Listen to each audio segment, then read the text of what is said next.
should have existed suddenly do. I've seen 8-foot-long wooden swords. I've seen magical wands made from styrofoam duct tape. I've seen Gundams built from iron, Autobots and Decepticons forged from plastic and whatever was lying around the garage. I've seen Avas built from cardboard and duct tape and held up with nothing but hope.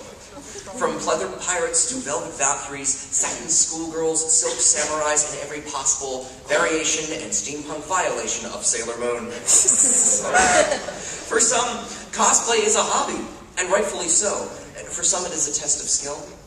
And for some, it's that excuse to strip off the mild-mannered Clark Kent and proudly display the Superman within. It's a chance to show off your bright side, your secret part you hide within that yang or darker yin. It's amazing to think how far America's positive obsession with cosplay, even costume, has finally reached into the mainstream. Because even today, as the comic book industry evolves with the digital age, the anime industry evolves with the digital age. Convention attendance is increasing, and so is the interest in cosplay. I was hoping to digress for a brief story that happened spring of 2009 at the Brooklyn Botanic Garden.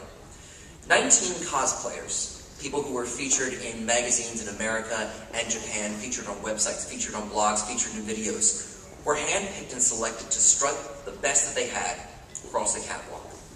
They faced a crowd of many non-geeks filled with cameras, parents, uninterested grandparents, reporters, magazines, fans, family, and innocent bystanders who suddenly got a very sudden overexposure to Dragon Ball Z.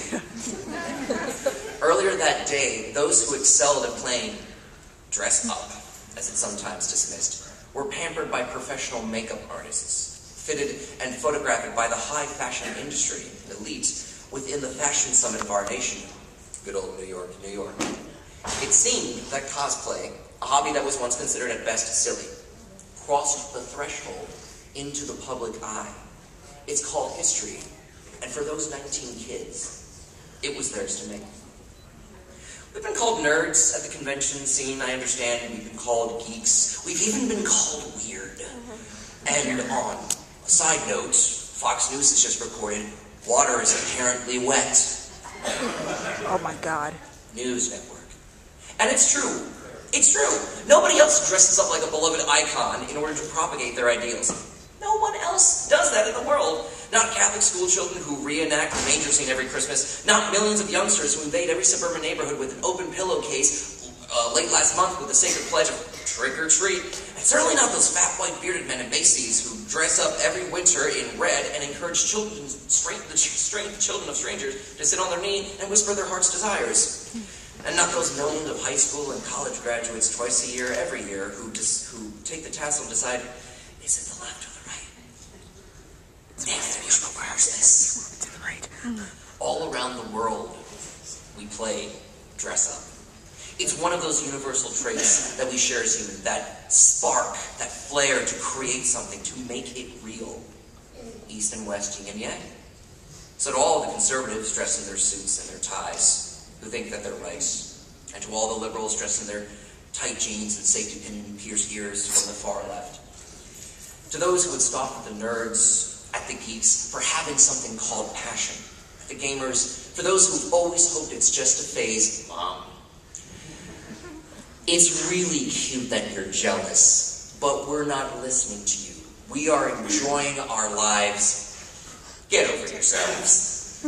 Yeah. My name is Uncle Yo. I'm a geek-specific stand-up comedian. I have the honor of being your MC and host for tonight, and I'd love to christen this event the same way I end all my performances, with my mantra, with my blessing. Live, laugh, and go on. Live together in peace to the fullest, joined by our mutual love of those weird little things you find online, those things that you can only talk about with your dearest friends. May it bridge the ocean that separates us. Laugh. Enjoy every moment. Cheer on your friends. Cheer on strangers. Relish in those memories made. And glomp. Find your incarnation of joy and acceptance, the thing you love that someone is dressed as, and just take the time to thank it. This is your space. This is our time. These are the good old times. These are the best of times. The yin and yang of times. Welcome everyone to the costume masquerade tonight. Woo!